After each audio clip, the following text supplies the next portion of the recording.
Non mais la pauvre, sérieux, c'est horrible. Cette jeune femme du nom de Chiami passe la pire soirée de sa vie. Non seulement elle s'est faite têche par son petit ami lui reprochant de trop l'aimer, mais en plus elle a remarqué que des rats grouillaient dans son grenier, la rendant complètement folle. Alors qu'elle était en train de déprimer dans son lit, regardant les photos d'elle et de son ex, elle est tombée sur l'une d'entre elles prise le jour où son ex-petit ami justement lui avait dit qu'il la trouvait plus jolie les cheveux longs. Et pour vous la faire en bref, après avoir passé toute la soirée à pleurer, Chiami a fini par s'endormir. Et malheureusement, elle s'est faite réveiller en pleine nuit, sentant quelque chose grouiller dans ses cheveux.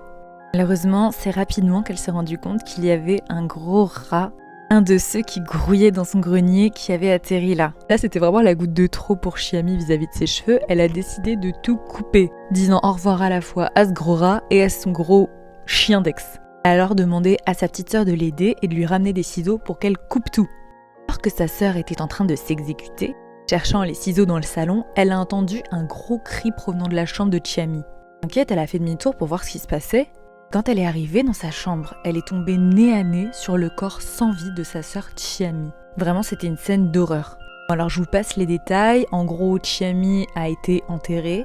Après son enterrement, sa sœur et son père ont pris la décision de se débarrasser des rats grouillant dans leur grenier, ceux notamment qui avaient poussé Chiami à la mort. Ils s'y sont donc rendus. Une fois dans le grenier, ils sont tombés face à face avec la tête de Chiami, pendant du plafond, attachée aux quatre coins de la pièce par ses longs et beaux cheveux noirs. Des longues mèches étaient attachées un peu comme des toiles d'araignée, c'était affreux. Que le père et la sœur étaient en train de péter un câble, se demandant s'ils étaient pas en train d'halluciner toute la scène. Là que les mèches de Chiami sont comme devenues vivantes, se mettant à bouger et à s'étendre, et ce jusqu'à complètement sortir de la maison et faire leur vie.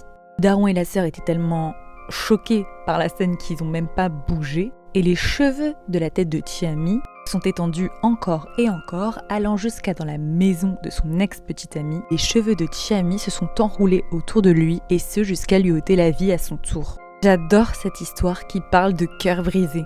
En réalité, c'est assez simple de comprendre que les cheveux de Chiami représentent un petit peu toute la tristesse et toute la haine, toute la rage qu'on peut ressentir envers un ex. Et finalement, la morale de cette histoire, c'est peut-être qu'il ne faut juste jamais essayer de changer pour quelqu'un d'autre, que ce soit physiquement ou mentalement. Abonne-toi pour plus d'histoires.